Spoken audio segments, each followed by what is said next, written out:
With that being said, we're going to start with a video of the cherry industry, and then we have two more short little clips, and then we're going to take a break for ice cream and cherry pie, and after that, George Evenson is going to speak on his experience with the cherry industry.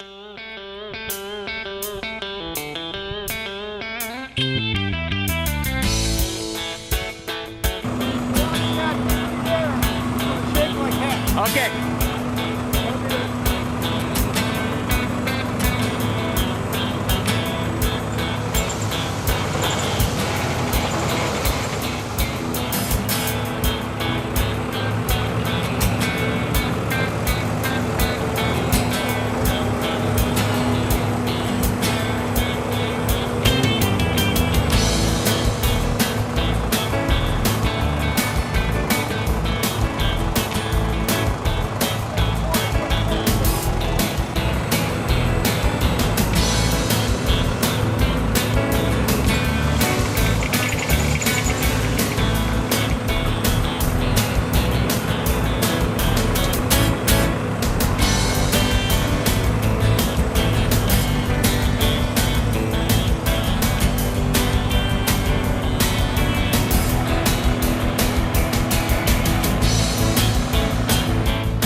Door County is known for many things, such as lighthouses, beautiful waterfront sunsets, fish boils, and of course, cherries. Lots of cherries. And today, we're gonna find out how this tiny, delicious red fruit goes from tree to tummy. Door County is currently the fourth largest cherry producer in the nation, harvesting between 8 to 12 million pounds of cherries per year.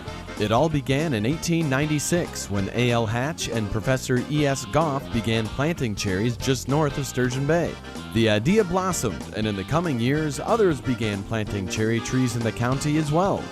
In January 1918, growers organized the Fruit Growers Canning Company to create another outlet for cherries besides the fresh market, and brought in pickers by train and steamboat for a predicted large cherry crop. As orchards continued to increase in size, a combination of locals, migrant workers, and even POWs from World War II were used to pick cherries in Door County. By the late 1940s, the number of workers needed to complete the annual harvest had grown to approximately 10,000 men, women, and children. As the cherry industry continued to expand to as many as 1 million cherry trees, it became a challenge to maintain a large enough workforce, and a mechanical cherry harvester was developed. We came up with an idea for harvesting mechanically a machine that was propelled by a tractor that encircled the tree and allowed us to shake the fruit and it rolled together, and so we could move that machine with a tractor, a hydraulic contraption. Now we're using inclined plane machines. They can move quite quickly. Each machine can harvest 3.5, 4 trees a minute. The shake is the short part of it. That's probably 3 seconds or maybe 4. It's the moving from tree to tree that takes the time. I'd say average tree, 20 seconds. The bin that those cherries are coming, or that they spill them into, they're filled with cold water, correct? Yeah, we start with the tank 2/3 full of cold water, and as the cherries fall into the water, the cherries sink and the water flows off the top. Eventually that tank will have about 1,100 pounds of cherries in it, and a lot of the water will be displaced onto the ground. And then they're taken to the processing plant on flatbed trucks. Then they're cooled about 4 hours or so in the plant. Fresh water is flushed through those cherries. What they're doing here is they're dumping them into the, actually called the dumper, and they're going up the conveyor belt. And there's an actual big blade going around in there that is taking the stems off of the cherries, or at least trying to take a lot of the stems off, and then they continue on to a conveyor belt and they get inside to the plant from there. They're being sorted for color, size. After they've been sorted here, go up into the conveyor and they're getting to the pitting machines. The pitters haven't changed much in the last 40 years. They basically, the cherry ends up in a cup, and along the top, that's what we call a pitter needle. And all that needle is doing is just poking that pit out. So once they come down through the pitter, they're being sorted again actually, and this is a pit detector. This machine will try to take out any cherry that still has a pit or a bruise or anything like that. And our final inspection is obviously the ladies on the line. Once we get to the end of the line, they're put into the conveyor, and our normal pack is 30-pound pack. It's 25 pounds of cherries and 5 pounds of sugar. Everything here is being digitally weighed and filled. We're filling about 7 pails a minute. The big white bag on the end is 2,000 pounds of sugar, and we go through that about every half an hour. Well, that's the modern way orchards harvest most of their cherries.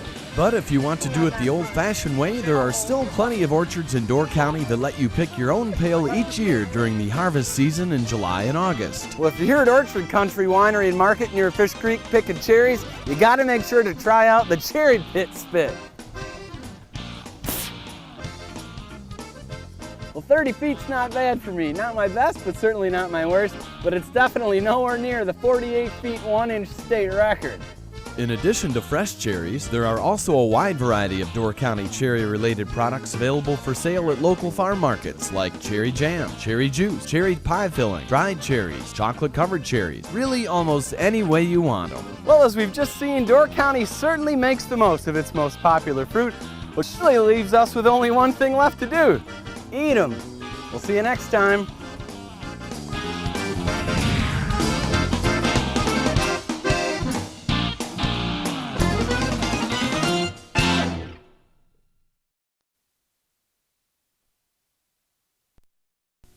There was a time when Door County, Wisconsin, ruled the entire nation. It was a beautiful, small, round, red fruit. And this tiny rock-bound peninsula had more of them than anywhere else in the country. Door County was and is Cherryland, USA. In the good old summertime, in the good old summertime, strolling through the shady lane with your baby mine. You hold her hand and she holds yours, and that's a very good sign that she's your Tootsie Wootsie in The good old summertime.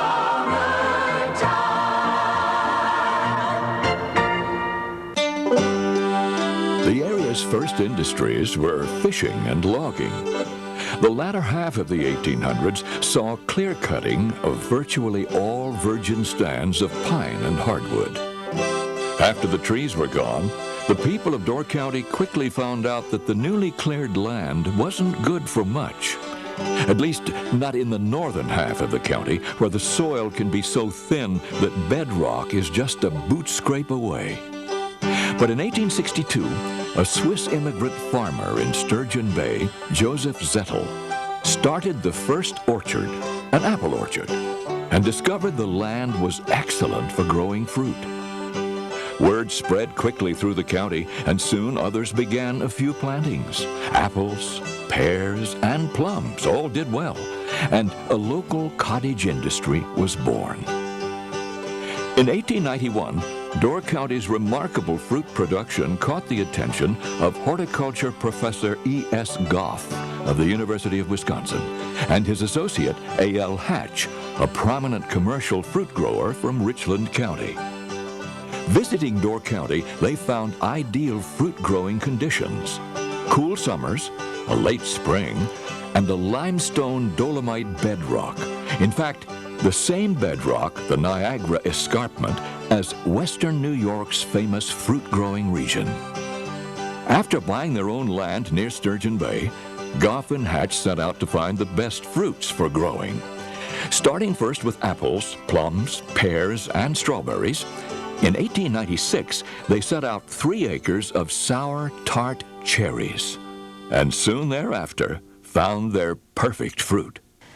Goff and Hatch are often looked at as the pioneers of the fruit industry in Door County.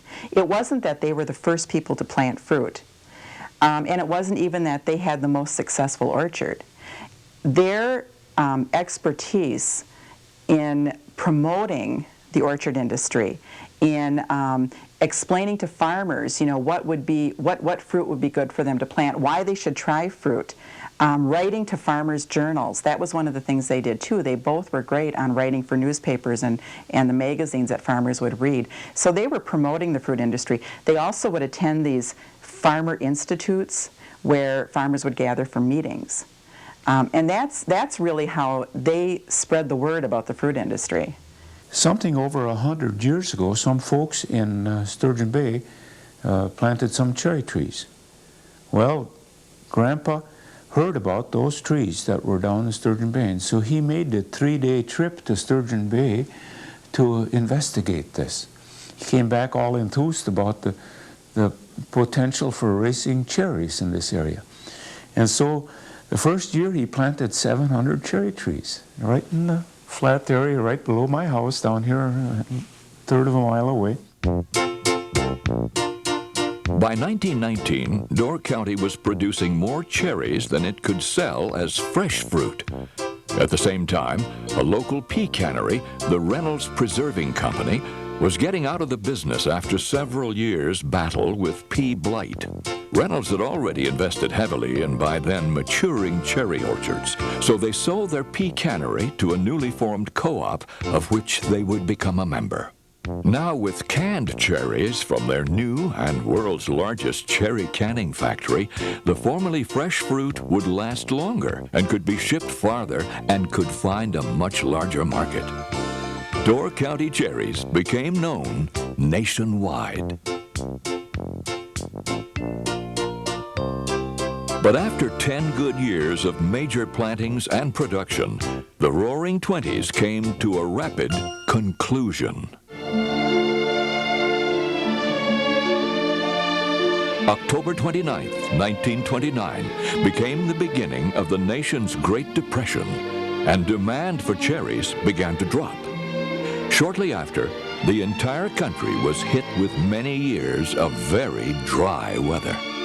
When the Dust Bowl was in Kansas and the Midwest, the Dust Bowl was also in Door County. We didn't have periods, any rain for long periods of time in the summertime, and the cherry trees would be just wilting. It'd just be wilting, and the cherries themselves would be, about the size of your little fingernail, They were small. The lack of water was tremendous. And all cherry trees in Door County and fruit trees all suffered during that dry period. And it was about 3 years. I think maybe 33 up to 36. It was a the trees did not hardly recover. And that really knocked them down. The 20s were pretty good years for the cherry industry, and then the Depression hit. And during the Depression, the business did well, but there wasn't much money to be made. They even tried to diversify in the 1930s into rutabagas. They thought that this would become the new thing, and they would start growing rutabagas. But of course, rutabagas never caught on real big with the American public. For the first time ever, Door County cherries were not selling themselves. They would need to be promoted. And oh, were they promoted. In 1929, under the leadership of Carl Reynolds, Door County threw a huge promotional party. The first ever Cherry Blossom Festival featured a 3-day historical pageant. A cherry blossom queen, 17-year-old Marie Henkel, her coronation ball, and a promotional bus tour of the state by the queen and her court.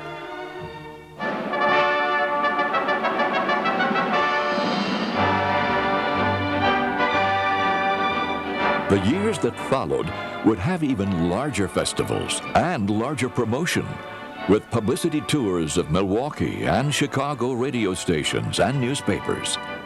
All the villages would get involved in promoting Cherry Blossom Festival weekends, bringing thousands of tourists into the county and thousands of inches of valuable newspaper coverage. A local newspaper editor and civic booster named Mitch LaPlante created some of the cherry industry's most famous and infamous promotions.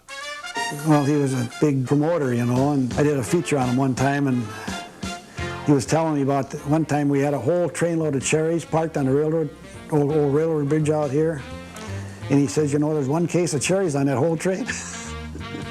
But he had a whole big sign all the way along the train. Another time he had called it a tank of cherry juice and had a wedding in it. The tank was made in front of what is now the post office, and it was a big festival for the whole city. In fact, everybody I've talked to that was alive at that time remembers attending this wedding. I remember seeing it there, and 1939 was, and here the vat was filled with this colored water. It was red, definitely. And then here the couple were in swimming suits, and the Judge Grass was the officiant, and the marriage was performed in the cherry juice. He wasn't in the juice. The judge wasn't. There was controversy about the wedding because people in town thought that it was not a proper place to hold a wedding, so there was some opposition to it from the Ministers Association, and I think that the people that got married actually felt quite bad about it for a long time, that there was so much opposition to their getting married in the cherry juice. But they were married for 60 years, so I guess it took. My sister was working for Mitch at the time. She said, boy, he got a lot of static from the Catholic Church and stuff too, because this couple was Catholic and there was a big stunt, you know. And I remember being on WTMJ in Milwaukee, and so it got a lot of widespread publicity.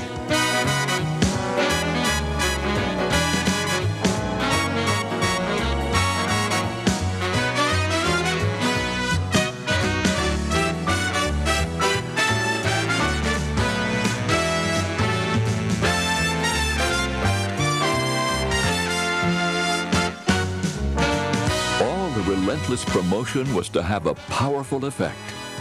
As World War II dragged the country out of economic depression, the Door County cherry industry and its smaller sibling, the apple industry, were about to enjoy their largest and peak years. The 1940s and 50s will always be remembered as the best of times. In fact, along a 5-mile stretch of road just north of Sturgeon Bay were almost 3,000 acres of cherry trees, yielding as much as 13 million pounds of cherries each year. Reynolds Brothers and other independents comprised a big portion of that acreage, but their neighbor, Martin Orchards, was able to make a claim that no one else could top. In 1948, Martin Orchards was recognized as the largest independent cherry orchard in the world. Martin Orchards could raise about, in pack, 5 million pounds of cherries. Alongside of the Reynolds operation was the Martin operation, and the Martin operation grew into the largest cherry orchard in the world, and they had over 1,100 acres in cherries, which is a lot of cherries. The Reynolds orchard was just slightly smaller, but the difference was that the Reynolds did all of the canning also. Located along the Sturgeon Bay East Side waterfront, south of the present downtown bridge, was the huge Fruit Growers Co-op, a factory where large and small growers would bring their fresh-picked cherries each day for processing. I remember when the fruit growers used to get in line with the trucks. One night I got in line in front of St. Joe's Church and had to go all the way down to the bay and all those trucks ahead of us. I can remember, for example, that orchard owners waiting to unload their cherries at that plant, which is down on the bay, were lined up almost to what the present site of the Sturgeon Bay High School. And these are farmers who had a tractor or a truck with their cherries on the back, were waiting to get unloaded. And that plant could turn out slightly more than 1 million pounds of cherries a day, both canned and cold packed. I can remember the trucks lined up to unload at the fruit growers plant for blocks.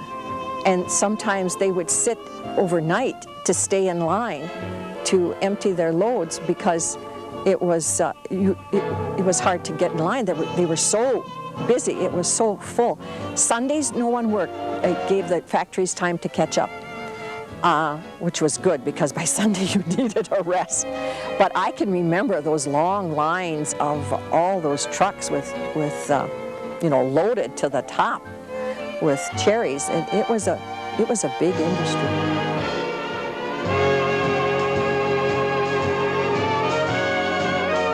However, the growers' biggest challenge during the boom years wasn't getting the cherries to the factories. It was getting them off the trees.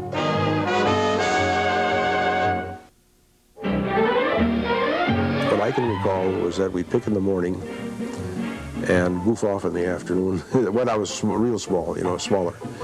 And a lot of things, you'd go out there in the morning and it was damp. You'd have grass to walk in and your feet would be wet. And your leaves would be damp. And if you'd have rain and that or a heavy dew. And of course then when you'd be reaching up, your juice, cherry juice, and also the moisture from the tree trickle down your arm. You'd have your cherry stains on your hands. Then with a bunch of kids, then you'd always have cherry fights until the grower that would come along and stop that. And of course, that's, you know, it was kids until you got into being older. You know, when you're older, well, then you paid attention because you wanted to make some money in that. And but it wasn't the easiest. Then of course you'd hit hot days. Oh, and that was, you know, it wasn't easy work by any means. In the early years, local families, adults and children, would pick most of the cherries. But with World War II taking most of the local men, extraordinary measures were taken to ensure an adequate workforce. Back in the 30s, the late 30s and the 40s, the Horseshoe Bay farms, orchards, ran ads in the Milwaukee papers and Stevens Point, Wausau, Green Bay, Oconto, so forth, and asking boys to send in this ad and to get a job picking cherries in the summer, because it wasn't much for kids to do in the big cities or any city.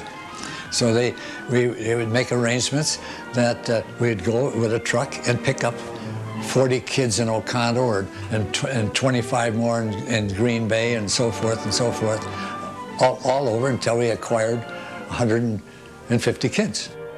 We trucked them up on the back end of an open truck, which you could never do nowadays. And we ran a cherry camp there for the boys. They were mostly teenage boys. It was supervised by some of the members of the Packer football team. Back in those days, those guys were probably making very, very little, you know, so they grabbed onto any job they can get, and that was one that they took. My very earliest memories date back to 1941, when I came up here as a cherry picker from Iron Mountain. There were a whole group of us kids who came here that summer. We picked for a relative, kind of a shirt-tail relative, and I remember we were paid 7 cents a pail, and I averaged 40 pails a day. But we lived very, very cheaply. The orchards used to have a lot of recreational facilities and stuff for the kids. We have pictures of great big tents and dining halls, and especially during the Depression, it was kind of a cheap summer camp for people. People would come out of the cities and work in the camps, and they would eat and they'd get fed, and it was free lodging, and they'd make a little money, but they didn't make a lot of money, and they probably went back to Milwaukee and probably had very little money left over from the summer, but it was kind of a nice summer camp to go to. Martin Orchards housed 250 German prisoners of war. These were young men who were captured in North Africa as part of Field Marshal Rommel's Africa Corps. Door County had in total 450 German prisoners of war, 200 of which were billeted at the Door County Fairgrounds and 250 at Martin Orchards. After 1945, when the German prisoners of war left, as a needed source of migratory help, Mexican nationals and their families were recruited to come to Sturgeon Bay to harvest cherries. It was in family operation. There would be a father and a mother, maybe a son-in-law and two daughters-in-law with their husbands, and a family of maybe 9 children. It was that time that the group from the Fruit and Vegetable Growers Association approached the Bahamian government for bringing the migratory help in. That lasted about 2 years, and then the Jamaicans came for a few years. And then when you could no longer have the Jamaicans employ employees from the Leeward and Windward Islands were brought up to harvest the cherries. The ones that I remember, the very first is the Jamaicans, and our country only allowed the men to come in because we were told then they would go back to the country. And that was during the World War II, probably because there wasn't enough help here for the orchards otherwise. When we started with these Texas Mexican families, that was a strange thing. Or not strange, but I mean, they were out there at daybreak, working. And of course, you would get out, if you didn't get up right on time, you'd get out in the orchard, you might have 200 pails sitting there waiting for you to dump. They picked in these 4-quart pails. But they were the godsend for a lot of us. We told them we needed so many adults, and usually we had 40 on our place. And then they would also come, we had, of course, many extra people with all the little ones.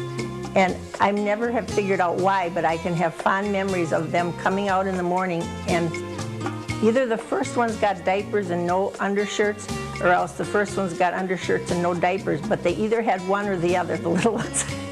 And they always had a tortilla in one hand and a little corn husk down in the other as they would go around the yard before their parents would go out into the orchards. People were living in shacks, and they charged, I think it was $5 a month for electricity, and the only electricity was a light bulb in the ceiling. And they still had mattress tickings filled with straw. That's what they slept on. And so did the Reynolds, of course. And it was pretty crude living. There were 1,400 people on the premises at Martin Orchards. And there was a cafeteria and services provided for them, such as laundry facilities and a commissary. And that was primarily for the German prisoners. But there was a full store at Martin Orchards where you could buy groceries. So it was really quite an operation. In fact, for the longest time, it really was the economic backbone of Door County. We had migrant workers coming from Jamaica, Texas, Mexico. They brought their own customs. It was very colorful. It was very musical. I remember myself as a child being in an orchard with people, the migrant workers, singing, playing guitars, which I thought was just delightful because we didn't do that here. And it was wonderful to hear them just enjoy their time when they weren't picking cherries, because when they were here they worked darn hard.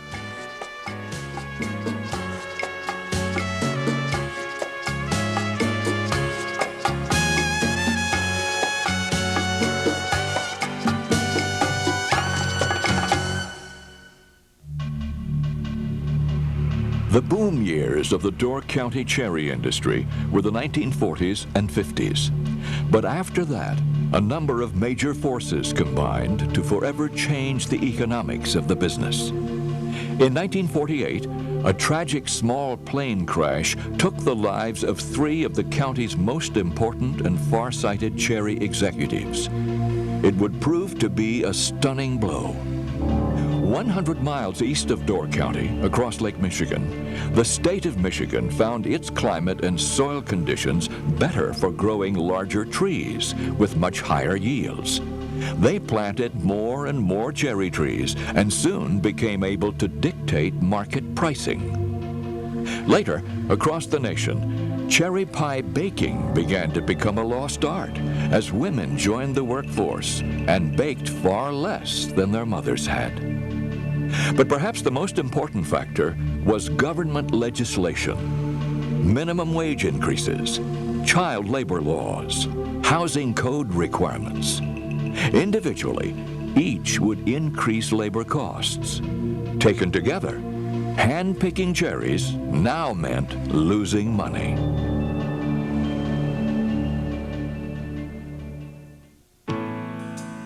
As one by one, both large and small growers alike left the business after the 1960s. A few would survive and thrive by applying ingenuity to overcome problems. We were hiring a lot of migrant workers, and we had so many state regulations and federal regulations that I started thinking about the possibility of mechanically harvesting, and came up with a device that was propelled by a tractor and that encircled the tree and allowed us to eliminate a lot of the hand labor. And so that machine allowed us to cut back on a lot of our labor expense in harvesting. Well, I suppose at that time, maybe a one limb shaker would replace about 30 or 40 pickers. And now the trunk shaker, I don't even know what the ratio would be. It just takes seconds. And now with some of the newer equipment, it just takes a few seconds to go from one tree to the next. And so it's just an entirely different harvesting scene. And if cherry pies weren't being baked as much, new products and new uses for old products would be developed. I think the future looks very bright because of some of the new products that have been created from the cherry. And then there's also the health issues where cherries are very high in antioxidants, which could be helpful in curing cancer and heart disease, and also the benefits that they give for arthritis problems and gout, and actually headaches. A few cherries a day, I guess, relieves a lot of pain. When you compare cherries with cranberries, for instance, cranberries are junk food. The only thing of value in cranberries is the vitamin C, which is put in synthetically into the cranberries.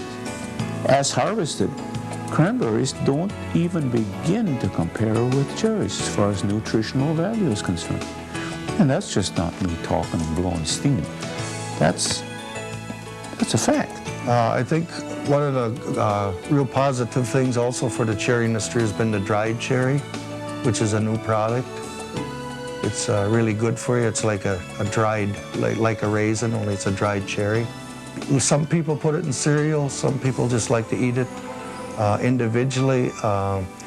Some of it is used for baking, like in muffins, things like that. And we've also sold a lot of cherries, several million pounds this last year, to folks out in California who are drying the cherries. They're being put into what's called a trail mix.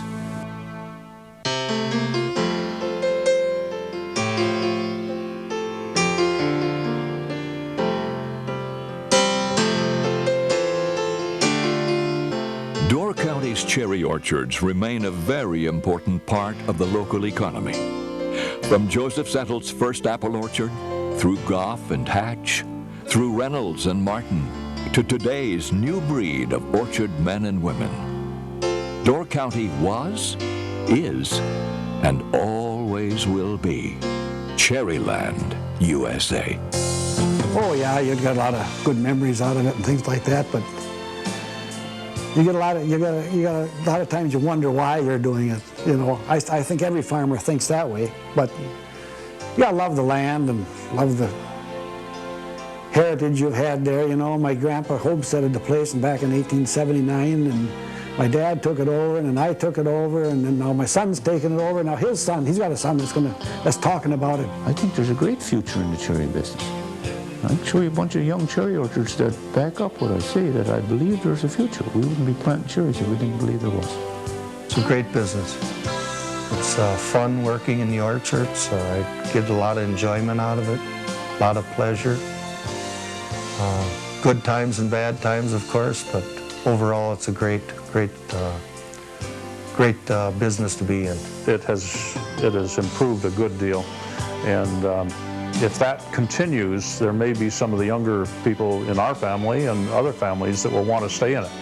For the tourists that came to Door County, they saw those blooms or they saw those trees and full of red cherries, and there's nothing more beautiful than walking into an orchard in the spring or even in the middle of the summer.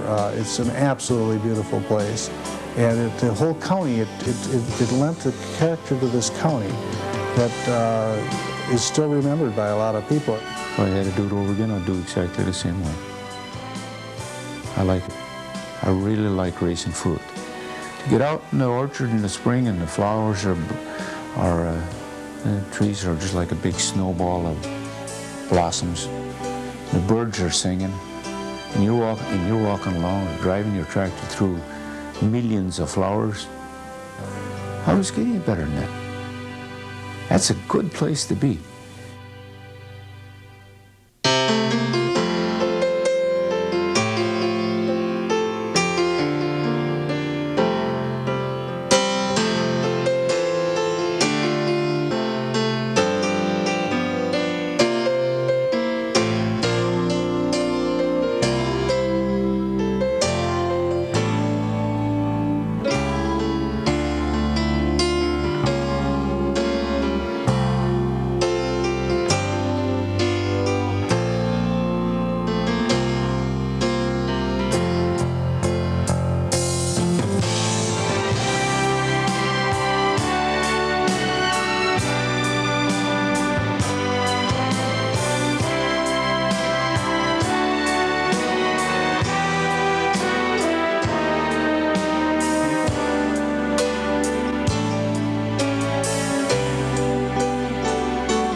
When I was a child, I was waiting in line with probably 150 pickup trucks. And a group of us, I was just observing, but my father and several other orchard growers were talking, and there was one gentleman there who was smoking his cigarette. And he'd smoke it, and he'd take a look at it, and smoke it some more, and take a look at it some more, and everybody was looking at him, wondering, what the heck are you doing? And he must have saw a look on everybody's face, quizzing, wondering what he was doing. He said, you know, when cherries are 5 cents a pound, you got to smoke them right down to the filter.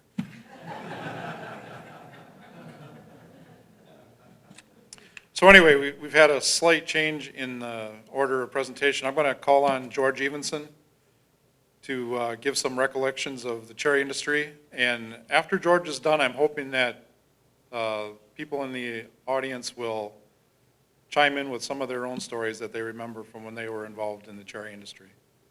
George? But it's offline right now. Boy, you're completely at the mercy of my memory.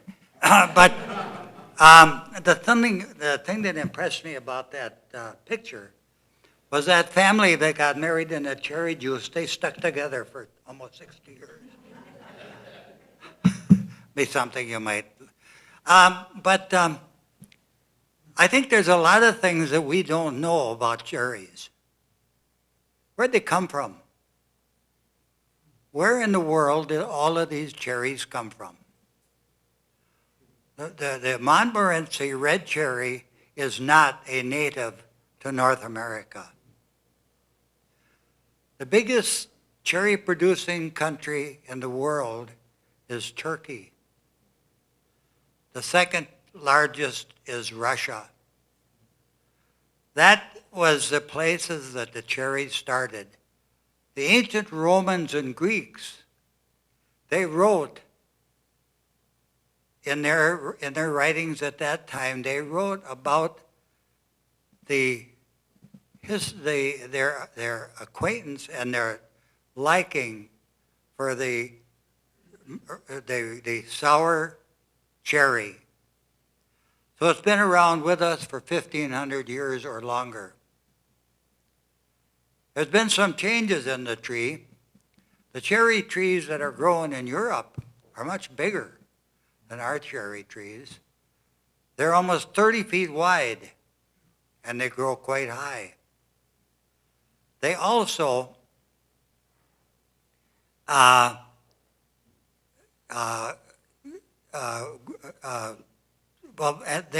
so what someone did, they began to experiment on how to make the trees smaller. And what they did, they grafted a different root onto the cherry stem, which resulted in the same cherry, but a smaller tree. And that's a tree that we have now. Whenever you buy a cherry tree, you'll notice at the bottom, right above the root, there's a graft. And that graft was added to that root. And that root is a part of the cherry tree. However, the cherry tree doesn't change because the flower is self-fertilizing. It does not need another flower, another plant, or anything else to fertilize that cherry. Each blossom can fertilize itself.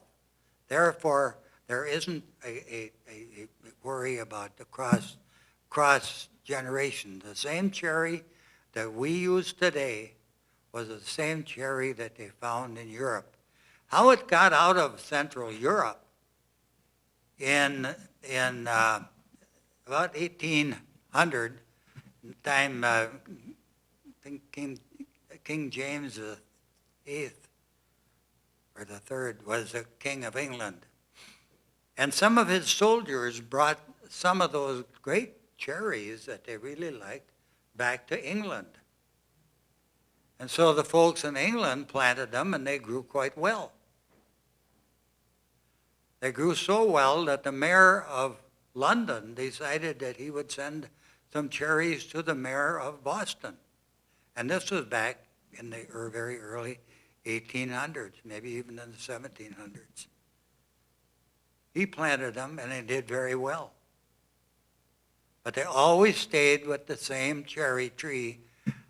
So it's been the same cherry tree for 1,500 years. The only thing is that we now graft a different root on it. The root is hardier, and the tree doesn't grow as big, but it produces the same fruit. So I want to talk a little bit about and incidentally, the largest cherry producing country in the world is Turkey, with something like 750,000 tons of cherries are produced in Turkey. An awful lot of cherries are consumed in the world. And people like them because as Dale Sequist said in his story, he said they're very nutritious and they taste good and people like to munch on them. And they've been popular. And so they survive. So Door County is the cherry land. When I was growing up, we had between 400 and 500 cherry growers in Door County. Do you know how many we've got now? Try 15.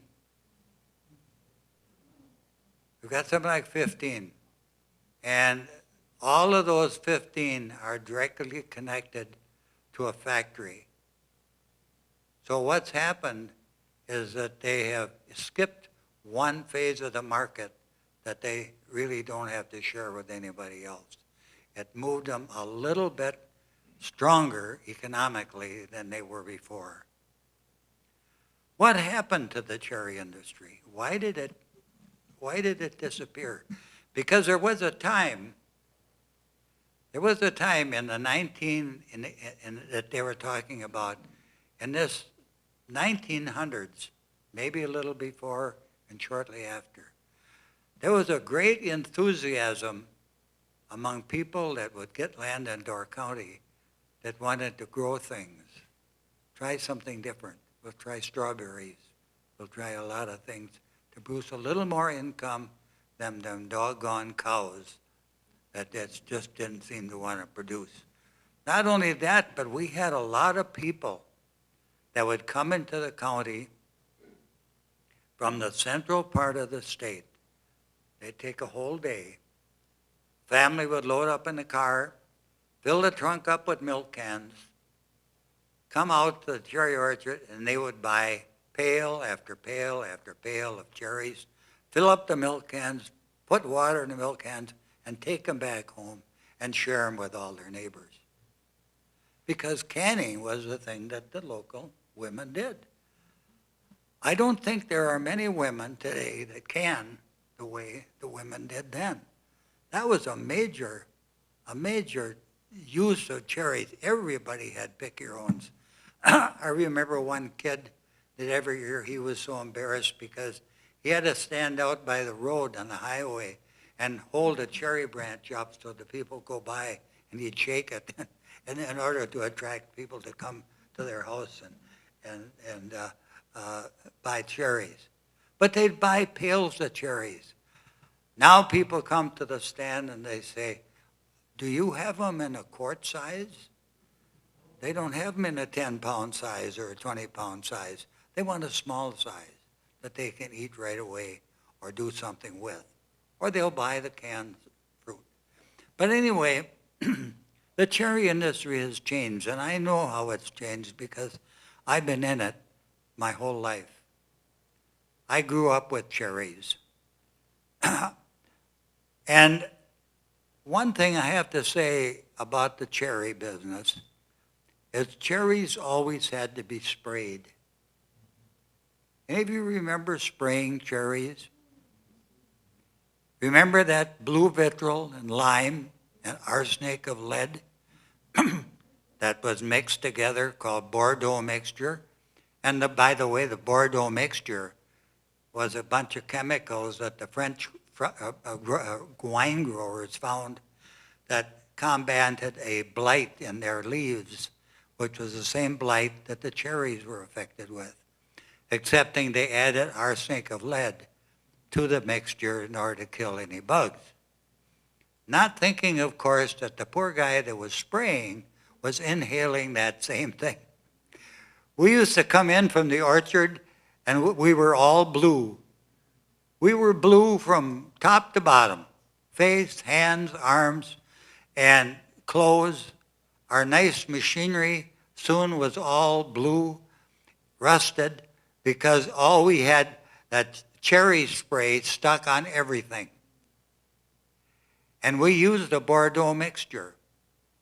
But if you'll notice now, and as you pay attention as you drive through the country, you'll see more and more orchards that if they're not sprayed, they die within a year.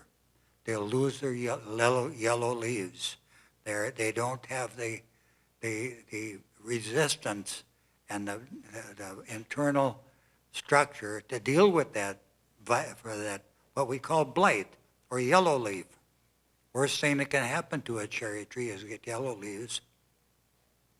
But trees are getting that easier, and it's getting harder to deal with it. Another thing that's getting harder to deal with is bugs.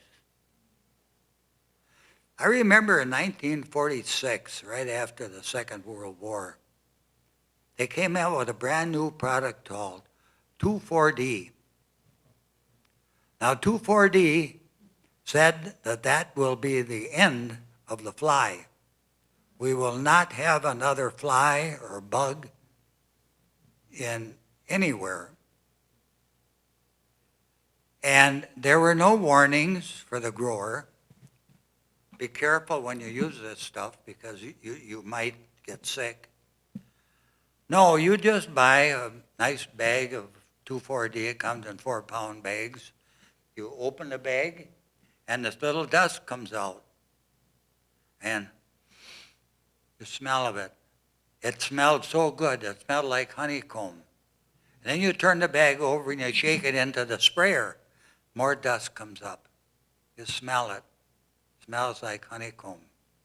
Gee, that smells good. A couple years later, we got a letter from the university that said it would be probably a good idea if you wore a respirator when you use that stuff. Because we're beginning to see some people that are getting sick from that. What surprises me, and it has happened, a lot of the people that I knew as cherry growers when I was growing up are no longer with us, and they were the same age I was at one time. I think a lot of these people accumulated poison in their system. And it wasn't just those. There were new poisons coming out faster than we could use them. They were better. They guaranteed you, we will take care of those bugs. Now there's a new bug in the cherries. Came from China. They discovered it. It gets inside the cherry, and it could live inside that cherry, reproduce inside that cherry. You can't get it with a chemical. It's going to be a real challenge. And one thing, too, the role that the university played in growing of cherries. It was an important role. The university experiment station that we have over here, that in 1926 was originally designed to show farmers how to improve milk production, got to be a place to develop new fruit, new methods of dealing with fruit and the insects. And it was a great thing for the folks that were farming, that every week we'd get a card from the university say, now is the time to spray, you use this and this and this and this, and that'll be your spray. 4 times a year you do it. But one of the things that we tried to do in the cherry industry is how could we improve our marketing? I mean, the film that we saw showed how these things were sold. But marketing was always a big problem for cherry growers. We had a number of ways of doing it. One of the ways we had of doing it came very early in the season when the Door County Fruit Growers Cooperative started. Now the cooperative was a little different than the other plants because you as a processor, you as an owner, owned a part of it. You shared in the profit. The problem was there never was that much profit to share. We'd get a payment by Reynolds or Martins or Mike Miller or Sam Goldman or some Doc Gordon, and there were a few other people that had plants, but we'd get paid for the cherries. But some years it was good, but some years it was really bad. The best year that we ever had in Door County of producing cherries, anybody want to guess what was the best year? 1946. 1946. We had the biggest crop of cherries Door County ever had. And we got 16 cents a pound for those cherries. My God, we were making money. It was unbelievable. And the one thing about a farmer, if he makes money one year, he thinks it's going to last forever. But what you found in 1947, 1948, you found so many cars, so many trucks that were 1946 model. And they were driving that 1946 model until 1956 because there was never a chance to get that kind of money again. But that was the best year we ever had on cherries because we had a tremendous crop. After the war, the government bought a lot of cherries, and there was a big demand. So that's a little bit of my story. I could go all night and talk about our cherry. I don't think you want me to do that. But are there any questions you have? Wow. Thank you. Door County has always had tart cherries. Now I notice that we're seeing sweet cherries. The question was, what was the question? About sweet cherries. Oh, sweet cherry. Okay, there are a lot of different cherries. There's Bing cherries, there's sweet cherries, there's all kinds of cherries. But, and some of these were bred. But the Montmorency cherry hasn't changed in over 1,000 years because it's a self-fertilizing fruit. It don't cross in with anything else. All it needs is the flower, the pistil, the antlers, and a little dry wind. It fertilizes itself. The pit gets fertilized, the fruit is formed. So these other cherries can be bred, and they can be developed. And science is always working on something like that. But my feeling personally is that unless they get a control of the yellow leaf in the cherries, get something beside the Bordeaux mixture to deal with it, and maybe they have it by now. I think the cherry industry is seeing its latter days. I really do. It all depends on the chemicals that we can put on it to control it. So, any more? John?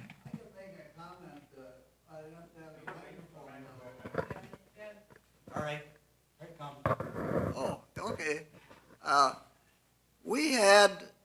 We were probably, well, Marianne Enigal and I probably had the last orchard where we did hand picking.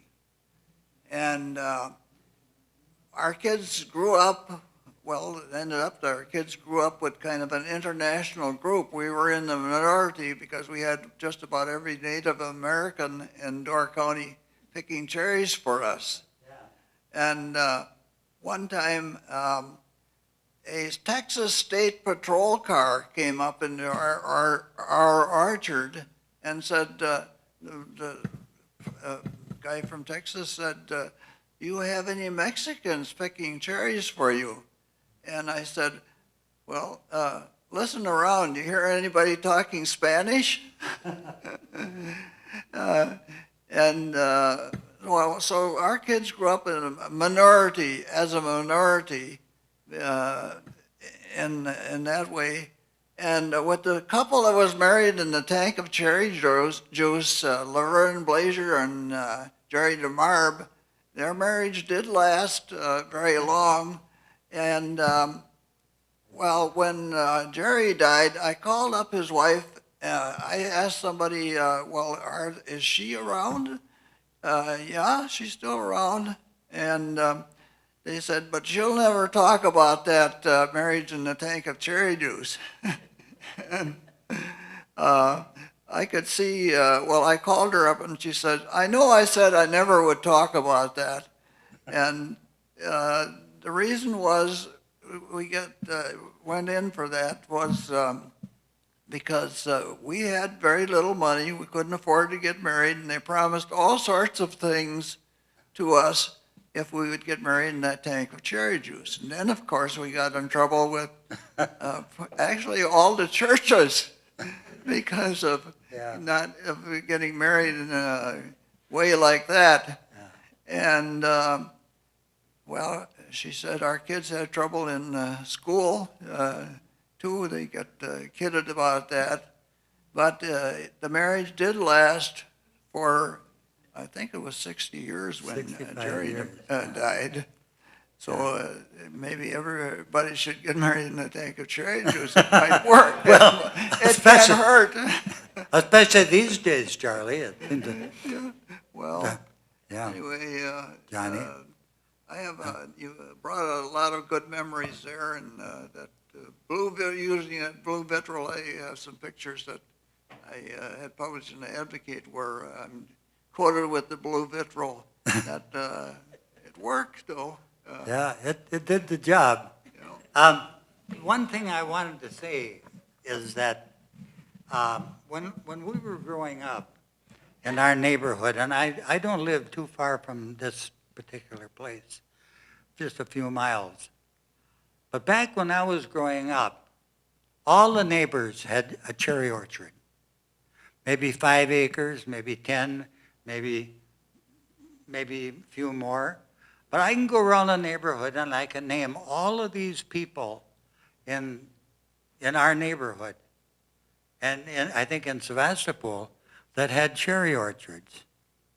And someday, Donnie, you and I are going to have to sit down at a plat book, and I would like to see that we could prove that Sevastopol was the largest cherry growing township in the United States. Because I think we could do it. With all the cherries, we had those 2,000 acre farms. We had a Bernard farm. We had the farms down on the Cherry Road, the whole Cherry Road. We all around here, the people had little cherry orchards. And they had the local kids. It was the greatest thing, you know, because you got done picking cherries just before the fair got started. And that was one good place to spend all your cherry money, is getting rides at the fair. And they were good. One fellow, unfortunate fellow I know, had all his change in one pocket, and he went on this thing that went around and then went upside down. All of his change fell out. One ride he got out of the whole thing, and all the change was laying on the floor. But anything more? Yeah. But it's lonesome to go up and drive around the cherry orchards, factories, and see absolutely nothing going on. No people. I remember when those places were just a beehive of activity. Young people, old people. You go down to Sturgeon Bay on Saturday night, and here were people buying all kinds of things to take back to where they were coming from. Saturday night, we used to go to town on Saturday night, not on Friday night. But that whole thing is different. But it's a different world. Like I say, there's about 15 or cherry growers left, and how long they'll last, we don't know. Anyway, thank you very much. I enjoy telling this story.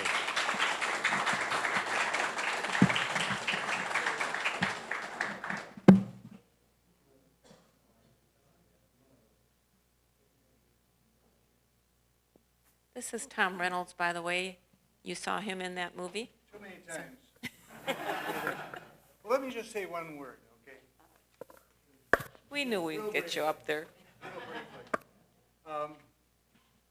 Yeah, you know, because of my last name, it was assumed when I started working in the cherry industry that I would have some knowledge about the cherry industry and how to operate as a cherry grower and so forth. I didn't. My dad died when I was 3 years old, and I grew up as an Army brat all over the world. So, and I didn't come back until later. But I will say one thing, that I did run the factory at Martin for a couple of years in the summertime.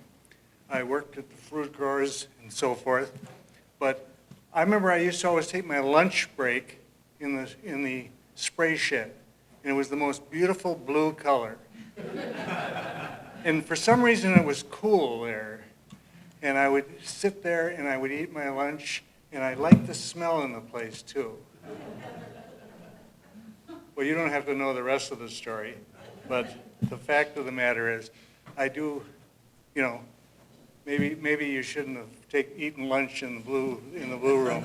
And one last thing is, when I was in college, and we were traveling with my brother and I in Europe, we were flying into East Berlin, and there was a nice-looking businessman in a nice-looking suit, and he said, "Where are you from?" And I said, and I hold up my finger, I said, "Right here, Sturgeon Bay, Wisconsin." Now here I'm in Germany, and he said, Sturgeon Bay, Wisconsin. I have such fond memories of Door County. It was the most beautiful place. I had the most wonderful summer of my life in Door County picking cherries. And I said, "Really?" He said, "Yes, I was a prisoner of war at the Martin Orchards." And he said, it was just the most beautiful place. And everybody there, they were all flyers. They were all Luftwaffe. And he said, we all got beautiful suntans. And there was a big high fence around the place, and there were guards. But he said, what did they think we were going to do? We were going to sneak out of this place? Because, and if we would have got out, and we walked all the way to the Atlantic Ocean, then where were we going to go? And did they really think we wanted to go back to the war? You know? He said, if it weren't for the fact of our families being bombed all the time and the horrors that their families were going through, he said, nobody wanted to go back to the war. And I told my mother that story, and she said, yes, we had the guards there too, to protect. But she said, there was never a fear that any of the Germans were going to try to get out. The reason the guards were there, and I don't think it was totally facetious, but she said it was to keep the local girls out of the place. So that's the end of the story.